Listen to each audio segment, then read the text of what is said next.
Hey guys, welcome to be personified. और आज हम लोग आपसे बात करने वाले हैं नाइटिंगेल जनरल साइंस सीरीज के ही क्वेश्चंस के बारे में। एंड हमने क्या करा था ना कि आप लोगों के लिए एक क्वेश्चंस की सीरीज जो थी वो क्रिएट करी थी। एंड वही जो क्वेश्चंस थे ना आपके लिए काफ़ी ज़्यादा इंपॉर्टेंट थे। एंड हम ये चीज़ मान रहे हैं कि आप उन क्वेश्चंस को रेगुलरली कर रहे हैं, क्योंकि वो क्वेश्चन आपके लिए काफ़ी ज़्यादा एसेंशियल हैं अगर आप उनको अच्छे से करोगे। देखो, आप सारे के सारे जितने भी यहाँ पे है ना वो सारे के सारे साइंस स्टूडेंट्स हैं। एंड साइंस स्टूडेंट्स में मोस्ट प्रिसाइजली अगर लेके चलते हैं ना तो फिजिक्स, केमिस्ट्री एंड बायोलॉजी के स्टूडेंट्स हैं। तो इस टाइम के ऊपर आपको ये ज़रूरत नहीं है कि आप पूरे के पूरे जो चैप्टर्स हैं उनको दोबारा से पढ़ो, स्पेशली फॉर एमएनएस एग्जाम। अगर पढ़ने होंगे तो उसको पढ़ा देंगे, नो इश्यूज़ फॉर दैट। लेकिन आप सभी ने क्लास 11th में और क्लास 12th में ये चीज़ें भर भर के पढ़ रखी हैं। इस टाइम पे पता है क्या ज़रूरत है? इस टाइम पे ज़रूरत है प्रैक्टिस के, सिर्फ और सिर्फ क्वेश्चंस किस टाइम पे ज़रूरत है। क्योंकि देखो, एग्जाम जो है ना वो अप्रैल के मंथ में आपका हो जाना था। एंड कुछ बच्चों से भी मेरी बात होती है तो वो कहते हैं कि अभी हम सोच रहे हैं। मतलब अभी तुम क्या सोच रहे हो यार? अप्रैल में मंथ में पेपर होना था, अभी तो तुम सोच ही रहे हो। मतलब जुलाई आने को है थोड़े टाइम में। तो देखो, सारे के सारे तुम बच्चे हो, क्लास 11th एंड 12th में आपने फिजिक्स, केमिस्ट्री, बायोलॉजी पढ़ रखी है। तो अभी ज़रूरत है प्रैक्टिस के। और प्रैक्टिस के जो क्वेश्चन है ना वो हम यहाँ पे करने वाले हैं। आज 15 क्वेश्चन यहाँ पे डिस्कस करने वाले हैं। एंड ये जो सीरीज है ना वो चलती रहेगी। एंड अगर अभी तक आपने हमें टेलीग्राम पे फॉलो नहीं करा तो आप हमें टेलीग्राम पे फॉलो भी कर सकते हैं। अलॉन्ग विद दैट, हमारी जो अतिरिक्त एमएनएस टेस्ट सीरीज है उसका जो अगला टेस्ट है वो होने वाला है 14 तारीख को। तो आप उसके लिए भी रजिस्टर कर सकते हैं। जो टेस्ट अभी तक हो चुके हैं वो सारे के सारे टेस्ट आप तब भी दे सकते हैं जब आप उस टेस्ट सीरीज के अंदर एनरोल करेंगे। तो स्टार्ट करते हैं with the part 6 of the Nightingale general science series. इससे पहले हमने 5 जो पार्ट्स हैं वो पहले ही ऑलरेडी निकाल दिए हैं। एंड इसका अगर पीडीएफ चाहिए होगा टेलीग्राम ग्रुप पे आ जाना, उसका जो लिंक है वो डिस्क्रिप्शन बॉक्स में मिल जाएगा। एंड वहाँ पे इसका जो पीडीएफ वो पे आपको मिल जाएगा। लेकिन मैं ये चीज़ रिकमेंड करूंगा कि डायरेक्टली टेलीग्राम पे जाने से पहले ना इस वीडियो को एक बार देख के जाना। एंड 15 नंबर की ये क्विज होने वाली है, +1 for the right answer and 0 mark for the wrong answer. तो अगर इसको एक बार करके जाओगे ना तो मतलब ऐसा नहीं है कि हम यहाँ पे क्वेश्चन डिस्कस करने वाले हैं, क्वेश्चन के साथ थोड़े थोड़े जो कॉन्सेप्ट्स हैं उनको यहाँ पे हम लोग साथ के साथ कवर करते हुए चलेंगे। एंड वो चीज़ आपके लिए काफ़ी ज़्यादा फ्रूटफुल रहेगी। So without wasting any further time, let's start it. तो हम चलते हैं ऑन द फर्स्ट क्वेश्चन। तो जो हमारा फर्स्ट क्वेश्चन है that is on the human heart. देखो, ह्यूमन हार्ट का जो चैप्टर है वो आप सभी लोगों ने पढ़ के रखा होगा, जो आपका बॉडी फ्लूइड एंड सर्कुलेशन का चैप्टर है क्लास 11th का। तो उस चैप्टर के अंदर ना काफ़ी ज़्यादा इंपॉर्टेंट चीज़ें हैं। उसके अंदर जो ह्यूमन हार्ट है, अगर ह्यूमन हार्ट का जो क्वेश्चन है, देखो अगर आप लोग लास्ट ईयर के जो ट्रेंड्स हैं जो आपके एमएनएस के एग्जाम के, तो मतलब उसमें बहुत ज़्यादा टफ जो क्वेश्चन है वो नहीं आते हैं। तो कुछ लोग ना इस तरह जज करते हैं पेपर को कि पेपर बहुत आसान होगा, या फिर कुछ लोग इस तरह जज करते हैं कि पेपर बहुत ज़्यादा टफ होगा। देखो, जो क्वेश्चन का लेवल रहेगा ना वो मतलब सिंगल लाइनर जो क्वेश्चन आपसे पूछे जाएंगे। एंड क्वेश्चन का लेवल बहुत ज़्यादा नहीं रहेगा। अगर कुछ बच्चे सोचते हैं कि नीट के लेवल का पेपर होगा, वैसा नहीं होगा। पेपर होगा बेसिक लेवल का होगा। जैसे अभी हम क्वेश्चन देख रहे हैं यहाँ पे, द ह्यूमन हार्ट टेस्ट। जितना को पता है गिव योरसेल्फ +1 मार्क, और जितना को नहीं पता खुद को वो 0 मार्क देने वाले हैं।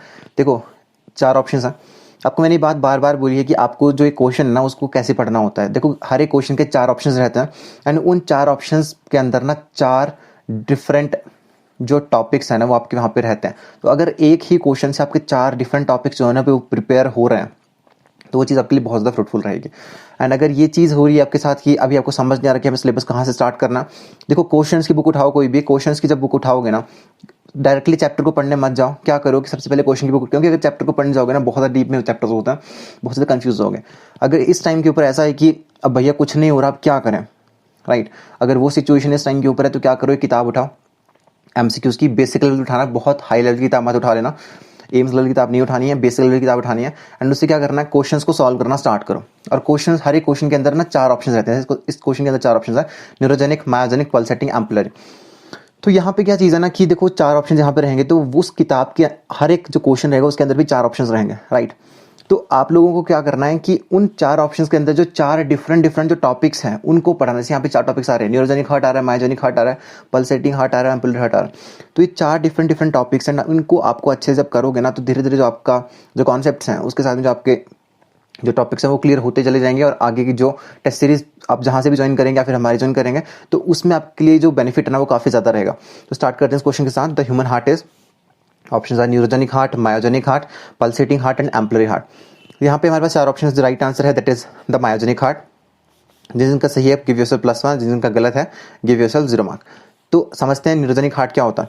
देखो, कुछ इन्वर्टिब्रेट्स हैं, कुछ इन्वर्टिब्रेट्स हैं हमारे, जिनके अंदर जो उनका हार्ट होता है ना उसको कंट्रोल कौन करता है? उसको कंट्रोल करता है उनका नर्वस सिस्टम। उसको कंट्रोल करता है उनका नर्वस सिस्टम। तो उस हार्ट को जो कि नर्वस सिस्टम के थ्रू, नर्व्स के थ्रू कंट्रोल होता है, उसको हम बोलते हैं न्यूरोजेनिक हार्ट, और ये मोस्टली होता है in the invertebrates. Second one the myogenic heart, जो कि इसका राइट आंसर है, एंड मायोजेनिक हार्ट जो है वो ह्यूमंस में पाया जाता है। अब मायोजेनिक हार्ट का क्या मतलब होता है कि यहाँ पे ना ब्रेन से आपको एक्शंस नहीं मिल रहा, जितना भी स्टिमुलस है वो सारा का सारा हार्ट के अंदर ही प्रोड्यूस हो रहा है, और उन्हीं स्टिमुलेटिंग एक्शंस के कारण जो कॉन्ट्रैक्शंस है वो हो रही हैं। आपने वहाँ पे नाम सुन रखे होंगे, आपने हार्ट का चैप्टर पढ़ा है, एसए नोड और एवी नोड। वहीं पे जो कॉन्ट्रैक्शंस हैं सारी की सारी हार्ट्स के अंदर ही हो रही हैं, हार्ट के अंदर ही हो रही हैं, और उसके साथ में जितने भी जो मूवमेंट्स हैं, जितना भी स्टिमुलस है वो सारा का सारा मसल्स के थ्रू ही वहाँ पे हो रहा है। तो दैट्स वाई जो ह्यूमन हार्ट है उसको मायोजेनिक हार्ट बोलते हैं। उससे अगला है pulsating heart and ampullary heart. ये कुछ ऐसे हार्ट है ना जो कि ह्यूमंस में नहीं पाए जाते हैं, जो स्मॉल आपके सिफेलोपॉड्स हैं या फिर आपके स्मॉल ऑर्गेनिजम्स हैं जिनके अंदर एंटीना होते हैं, उनके अंदर उनके विंग्स होते हैं, लेग्स होती हैं। तो मतलब वहाँ पे ना क्या होता है कि पूरी की पूरी बॉडी के अंदर ना एक ही जो ऑर्गन है ना वो ब्लड जो है प्रोवाइड नहीं कर सकता। तो क्या होता है कि डिफरेंट डिफरेंट जो पॉइंट्स होते हैं उनके ऊपर क्या होते हैं, उनके सर्कुलेटरी पंप्स रहते हैं, एंड उसके थ्रू जो डिफरेंट डिफरेंट ऑर्गन्स रहते हैं ना वहाँ पे जो ब्लड होता है वो आपका रीच आउट करता है। तो मतलब वो पल्सेटिंग हार्ट्स और एम्पलरी हार्ट्स की कैटेगरी में आते हैं।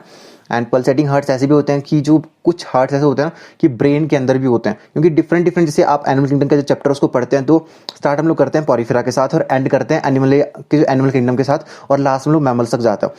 तो जब हमने स्टार्टिंग करी थी ना वहाँ पे, तो आप पॉरीफेरा से सिलेंट्रेटा में जाते हैं, फिर टिनोफोरा में जाते हैं, प्लेटिहेल्मिन्थेस, जस्कलमेंथेस।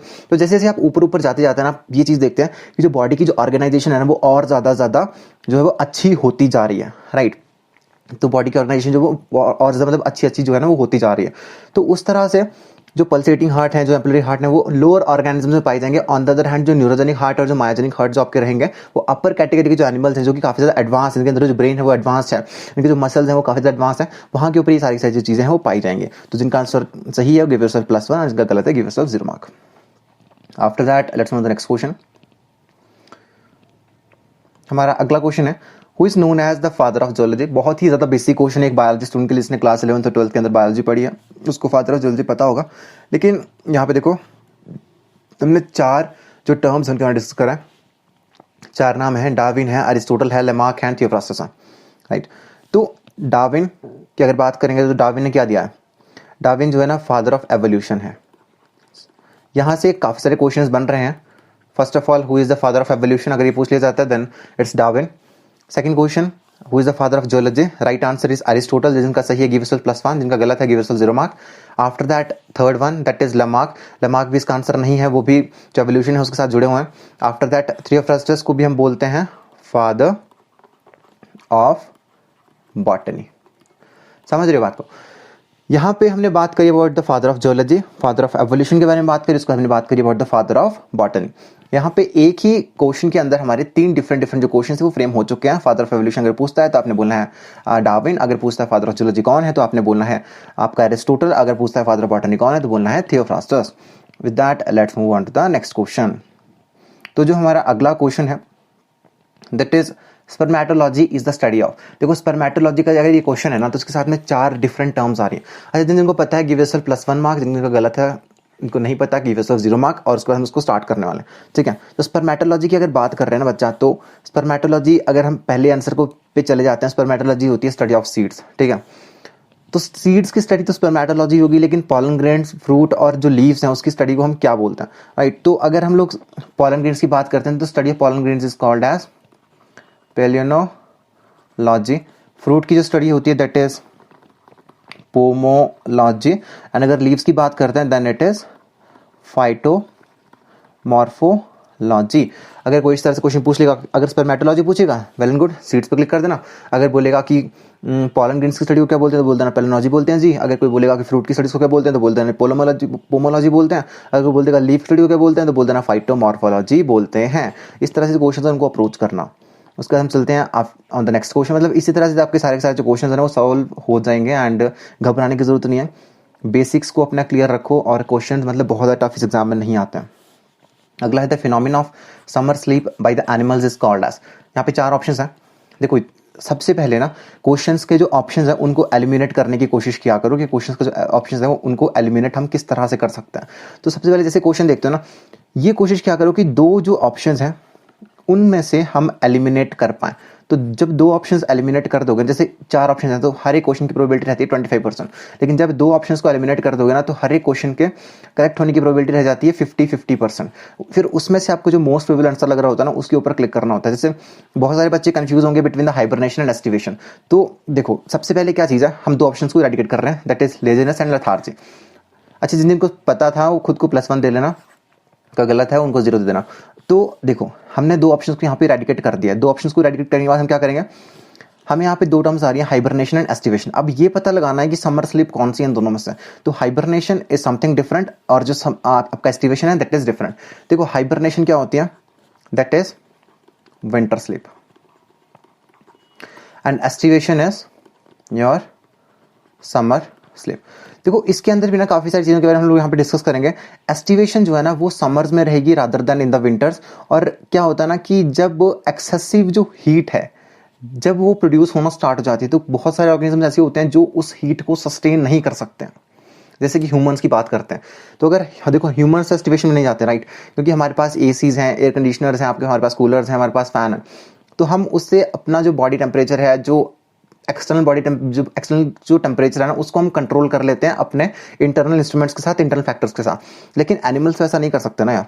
और अगर जो मतलब एयर कंडीशनर वगैरह अफोर्ड नहीं कर सकते, उनकी जो बॉडी है वो ऑटोमेटिकली रिएक्ट करती है बाई स्वेटिंग गर्मियों में राइट। लेकिन बहुत सारे ऐसे ऑर्गेनिजम्स हैं जो कि इस चीज़ को सस्टेन नहीं कर सकते, तो वो क्या करते हैं, एस्टिवेशन की फेज में चले जाते हैं। और एस्टिवेशन क्या होता है, समर स्लीप, ये समर्स के टाइम पे होता है। एंड एस्टिवेशन के अंदर ऐसा नहीं है कि वो लोग कहीं जाते हैं, वो किसी जो ठंडी जो लोकेशन है वहाँ पे वो शिफ्ट हो जाते हैं थोड़े टाइम के लिए, मतलब वो बाहर नहीं निकलते हैं उस टाइम पे जब बाहर बहुत ज़्यादा गर्मी जो पड़ रही होती है, क्योंकि वो उसको सस्टेन नहीं कर सकते हैं। समझ में आ रही है बात। तो एस्टिवेशन हुई हमारी समर स्लीप। एंड इसमें क्या करते हैं वो पहले ना जब उनको समझ आने लग जाती है कि अब समर्स आ रही है, तो उस टाइम के ऊपर जितना भी खाना वगैरह होता है वो उसको स्टोर कर लेते हैं। अब स्टोर कैसे करते हैं भैया, स्टोर ऐसे नहीं करते कि वो उठा के लाएंगे इंसानों की तरह घर के अंदर रख दिया जी कि मतलब अभी लॉकडाउन चल रहा है या फिर कुछ और है तो बाद में चीज़ें नहीं मिलेंगी, ऐसे नहीं करते। वो उसको खा के ना in the form of fat जो है ना वो स्टोर कर लेते हैं। तो फिर वो एक ही लोकेशन पे रहते हैं और उनका जो मेटाबॉलिक रेट है उसको बहुत ही ज़्यादा नीचे ले जाते हैं, मतलब मूवमेंट बहुत कम करते हैं, जिससे मेटाबॉलिज्म बहुत कम होता है, इससे एनर्जी की जो कंजम्पशन है वो बहुत कम होती है। एंड वो काफ़ी टाइम तक उस फूड के जो फैट है उसके थ्रू ही सस्टेन कर लेते हैं, एंड दैट इज एस्टिवेशन। अगर हाइबरनेशन की बात करते हैं, hibernation is the winter sleep जो कि विंटर्स में होती है। एंड उसी के साथ में सेम चीज़ें यहाँ की ही जैसी होनी है, मेटाबॉलिक रेट को वो कम कर लेंगे, जो फूड है उसको in the form of fat जो है वो स्टोर कर लेंगे। विद दैट हम चलते हैं नेक्स्ट क्वेश्चन की तरफ। देखो मतलब हाइबरनेशन एस्टिवेशन के अंदर ना बच्चे काफ़ी ज़्यादा कंफ्यूज हो जाते हैं, लेकिन आप हमारे बच्चे हैं, आपको कंफ्यूज यहाँ पे बिल्कुल भी नहीं होना। अगला क्वेश्चन है, bone deformities occurs due to the excess intake of. Option है हमारे पास phosphorus, potassium, fatty acids and fluorine. जल्दी से अपना ऑप्शन लगा लो और सही वाले को +1 दे देना और जिसका गलत है उसको 0 मार्क्स।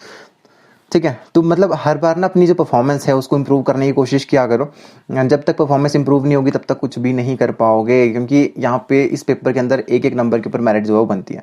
तो अगर हम बात करते हैं बोन डिफॉर्मिटीज किसके कारण होती हैं, तो देखो इसका जो राइट आंसर है दैट इज फ्लोरीन, जिन्होंने सही लगाया वेल एंड गुड। देखो फ्लोरीन के ज़्यादा इंटेक से क्या होता है, उसके इंटेक से हो जाता है ऑस्टियोस्क्लेरोसिस। अब ये ऑस्टियोस्क्लेरोसिस क्या होता है भैया, जो हमारी बोन्स होती है ना, बोन्स की जो थिकनेस है उसके अंदर क्या होता है ना, कैल्शियम होता है बोन्स के अंदर राइट। तो उसकी जो बोन्स की ना उनकी जो थिकनेस है ना वो कम होना जो शुरू हो जाती है, जो बोन्स हैं वो रिड्यूस होना स्टार्ट हो जाती है और उस प्रोसेस को बोलते हैं हम ऑस्टियोस्क्लेरोसिस, और वो होता है ड्यू टू द फ्लोरीन। जिनका सही है गिव योरसेल्फ +1 और जिनका गलत है गिव योरसेल्फ 0 मार्क। तो अभी हमने बात करी अबाउट द फ्लोरीन के बारे में, उसके थ्रू क्या हो रहा था, हमारा ऑस्टियोस्क्लेरोसिस हो रहा था। अगला क्वेश्चन बहुत ज़्यादा इंपॉर्टेंट है, hardest part of the human bodies.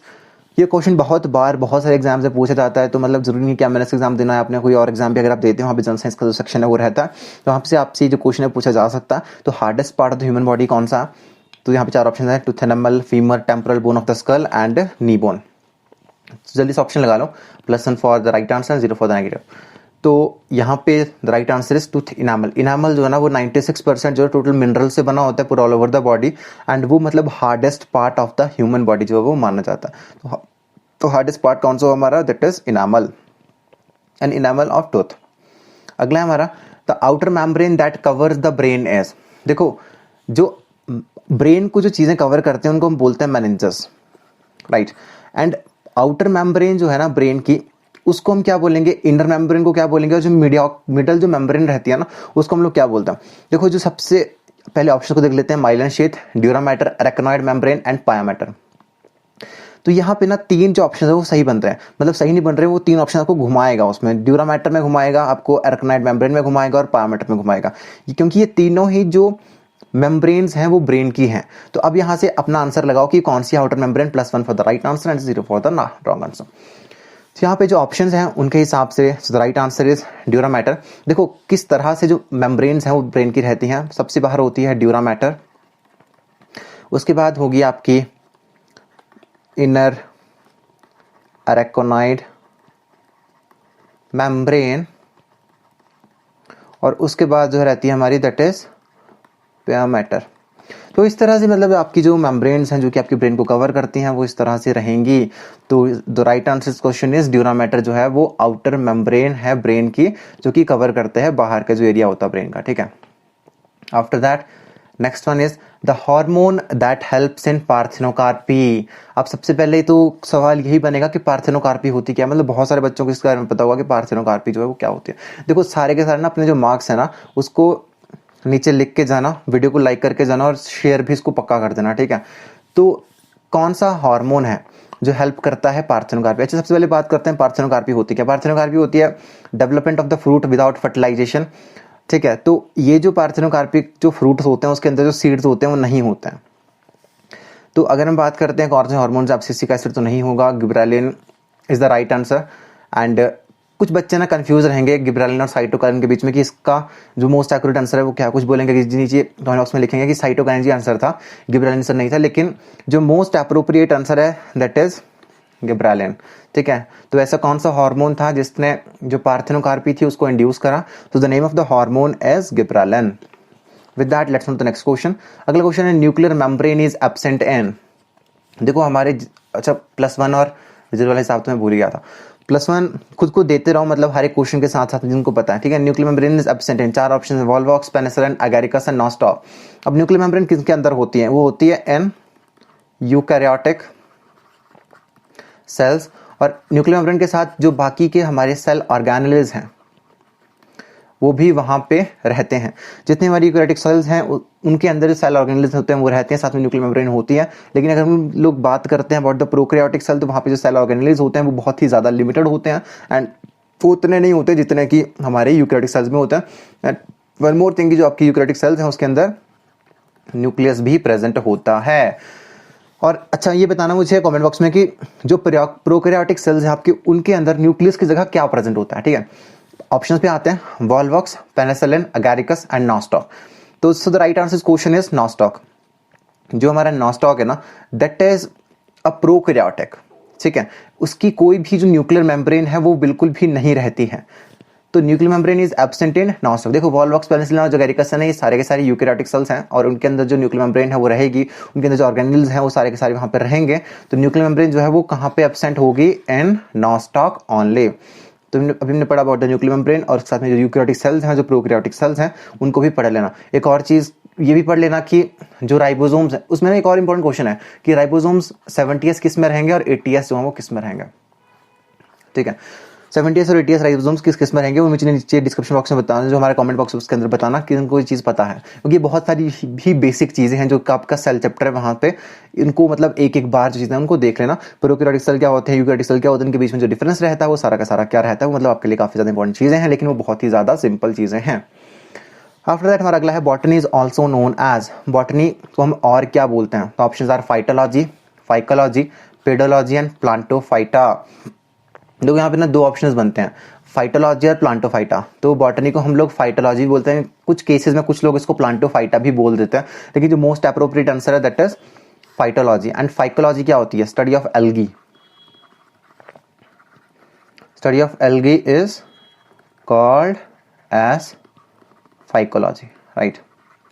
And अगर पेडोलॉजी की बात करेंगे, pedology is study of soil. Study of soil is called as pedology. Phycology होता है स्टडी ऑफ एल्गी। अगर यहीं पे पूछ लेगा व्हाट इज माइकोलॉजी, तो माइकोलॉजी है हमारी study of fungi. Study of fungi is called as mycology. अच्छा, मुझे ये बताना कमेंट बॉक्स में कि फंजाई की जो सेल वॉल होती है वो किस चीज़ की बनी होती है, हर कोई लिख के जाएगा इस चीज़ को। तो हमने बात करी अबाउट दीज टर्म्स, अब हम चलते हैं on the next one. If you next one, अगला the gland that is present close to the trachea. कौन सा ग्लैंड है जो कि ट्रैकिया के बहुत ही ज्यादा नजदीक होता है, और ये जो ग्लैंड है that is also butterfly shaped. And ये ग्लैंड ना 2 हार्मोन्स भी सिक्रेट करता है। इसके साथ में एक और क्वेश्चन यहाँ भी बन सकता है। अच्छा, पहले खुद को +1 और 0 मार्क दे लेना, ठीक है, उसके बाद इसके एक्सप्लेनेशन सुनना। तो कौन सा ग्लैंड है जो कि बहुत ज़्यादा क्लोज है टू द ट्रैकिया, और दूसरी बात ये कि कौन सा बटरफ्लाई शेप ग्लैंड होता है। तीसरा क्वेश्चन ये कि सबसे बड़ा ग्लैंड कौन सा है पूरी हमारी बॉडी के अंदर। चौथा ये कि हेटेरोक्राइन ग्लैंड कौन सा है, दोनों उसके अंदर एक्सोक्राइन भी है और एंडोक्राइन भी है। तो अगर हम लोग बात करते हैं द ऑप्शंस, पैनक्रियाज हो गया, आपके लीवर है, adrenal glands and thyroid glands है। तो वो ग्लैंड जो कि बहुत ही ज्यादा क्लोजेस्ट प्रेजेंट है to the trachea that is the thyroid gland. And thyroid gland 2 hormone secrete करता है that is T3 and T4। T3 को बोलते हैं try iodothyronine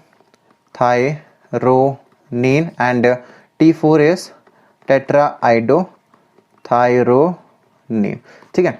try iodothyronine and tetra iodothyronine. T4 को हम थायरॉक्सिन भी बोलते हैं, ठीक है। अगर कोई ये भी पूछ लेगा कि थायरॉक्सिन कौन सा ग्लैंड प्रोड्यूस करता है, तो उसमें भी थायराइड पे क्लिक कर देना। एड्रेनल ग्लैंड जो है हमारा वो 2 हार्मोन सिक्रेट करता है, adrenaline and nor adrenaline. Liver हमारा ऐसा नहीं है कुछ भी कि उसमें कोई हार्मोन सिक्रेट होते हैं, वो बाइल जूस वगैरह जो होते हैं उसको सिक्रेट करता है। एंड पेनक्रियाज जो हमारा both exocrine and endocrine gland है, एंड पेनक्रियाज सिक्रेट करता है हमारा इंसुलिन एंड ग्लूकागॉन, राइट। तो आपको इसके जो फंक्शन है वो तो मैंने आई थिंक लास्ट की जो वीडियोस के अंदर मैंने बताया था कि पेनक्रियाज का फंक्शन रहता है वो क्या रहता है। एंड अभी यहाँ पे क्वेश्चन ये है कि the gland that is present closest to the trachea as thyroid gland. Thyroid gland के हमने हार्मोन्स को भी यहाँ पे डिस्कशन उसका कर लिया। और अगर पूछेगा कि सबसे बड़ा ग्लैंड पूरे ऑल ओवर द बॉडी कौन सा है, that is liver. With that let's move on to the next question. अभी तक हम लोग ना 11 क्वेश्चंस को डिस्कस कर चुके हैं, एंड अभी अगले क्वेश्चन पे चलते हैं। From the following pairs find the correct one. इसका भी आगे दे दिया है थायमिडिन। थायमिन क्या होता है, एक पिरामिडिन होता है थायमिन, ठीक है।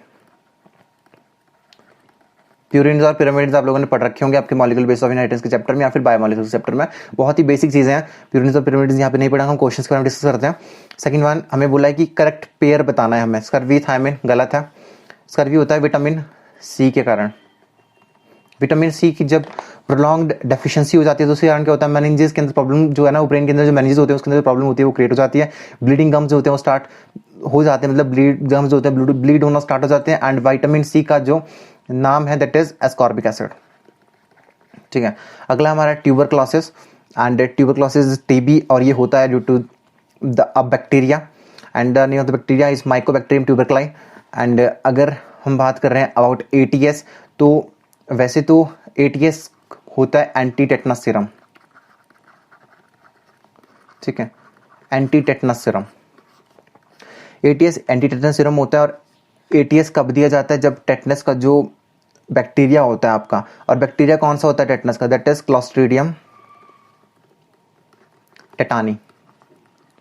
क्लोस्ट्रीडियम टेटानी जो है बैक्टीरिया का नाम है, जो कि जिसके कारण जो टेटनस है वो होता है। एंड बहुत सारे लोगों को मिसकंफ्यूजन होती है कि लोहे से टेटनस होता है, टेटनस से नहीं होता। टेटनस एक बैक्टीरिया होता है जो कि जो हमारा डंग होता है, एनिमल डंग होता है या फिर जो रोड होता है उसको भी प्रेजेंट होता है। अगर कभी भी सड़कों पे गिरते हो, और या फिर ये मैक्सिमम पाया जाता है इन द हॉर्स डंग, जो हॉर्स का जो गोबर होता है उसके अंदर बहुत ज्यादा पाया जाता है, गाय वगैरह गोबर के अंदर पाया जाता है। क्लोस्ट्रीडियम टेटानी बैक्टीरिया होता है। एंड कभी भी आपको चोट लगती है, कोई नीचे गिरते हो ना, तो टेटनस का जो इंजेक्शन है जरूर लगा लेना। इसको होता है एटीएस सीरम होता है, एंटी टेटनस सीरम इसको बोलता है। एंड क्लोस्ट्रीडियम टेटानी के कारण ये होता है। अगला आ गया हमारा टेटनस की हम बात कर रहे थे।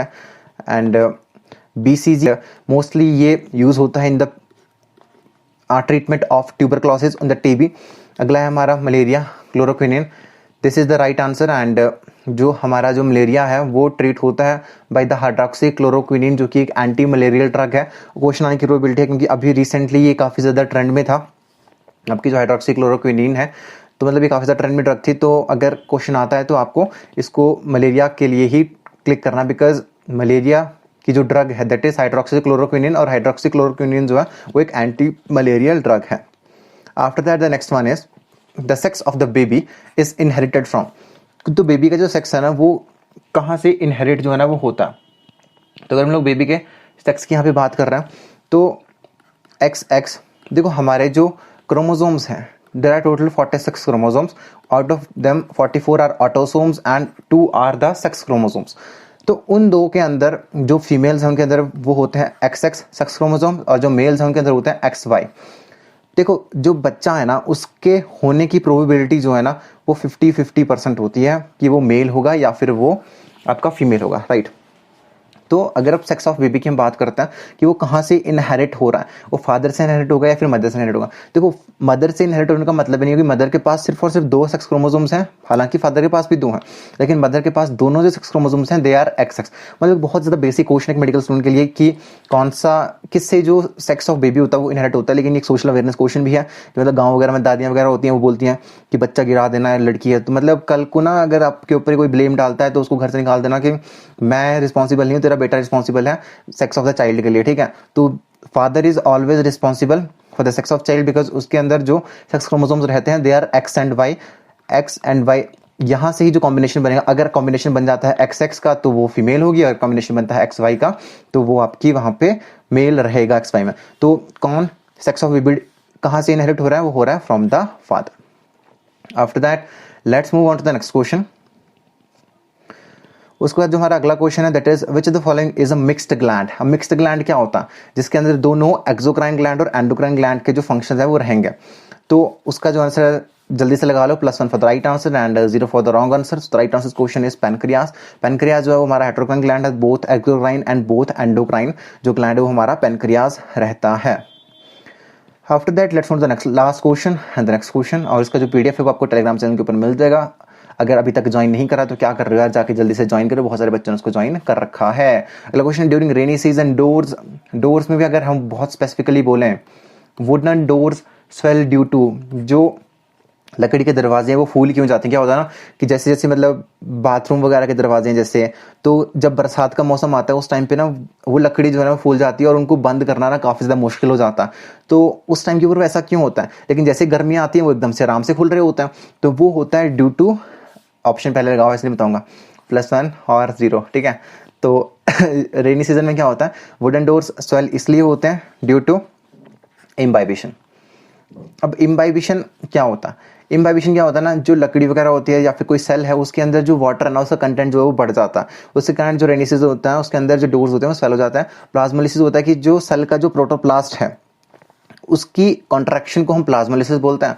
डिफ्यूजन तो वही होगा, आपको सबको पता होगा, movement of the substance from the higher concentration to the lower concentration, अगर वो सेमी परमेबल मेम्ब्रेन के थ्रू हो रहा है so that is called as osmosis. हमने अभी डिस्कशन करा अबाउट द 15 क्वेश्चंस, और अगर आपको ऐसे बहुत सारे और क्वेश्चंस चाहिए तो आप अतिरथ अमेनस टेस्ट सीरीज को ज्वाइन कर सकते हैं। उसके अंदर मतलब क्वेश्चंस का भंडार यार 18 जो पेपर है उसके अंदर आपको मिलने वाले हैं। जो बच्चे अभी तक ये सोच रहे हैं कि हमने जो पुराने पेपर्स हैं वो मिस कर दिए, वो पेपर आपने मिस नहीं करें, जैसे आप ज्वाइन करेंगे आप सारे के सारे जो पुराने पेपर्स हैं उनको आप सारे के सारे पेपर्स को दे सकते हैं। So thank you so much guys, और टेलीग्राम चैनल को पक्का ज्वाइन करके जाना, चैनल को सब्सक्राइब करके जाना और बेल नोटिफिकेशन आइकन को पक्का प्रेस करके जाना, ताकि आपको जो अगली जो सीरीज रहेगी नाइटिंगेल सीरीज के जो जितने भी क्वेश्चंस आपको सारे के सारे मिल सके, आप अपनी जो प्रैक्टिस है वो काफ़ी अच्छे लेवल के साथ और काफ़ी अच्छी एफिशिएंसी के साथ उसको कर सकें, क्योंकि वो दिन बहुत दूर नहीं है जिस दिन आपकी जो सिलेक्शन है वो हो जानी है। एंड मतलब आपका जो पेरेंट्स हैं वो बहुत ज़्यादा प्राउड फील करेंगे एंड हम भी आपके लिए बहुत ज़्यादा जो प्राउड है वो फील करेंगे, एंड आपकी जो लाइफ है वो संवर जानी है।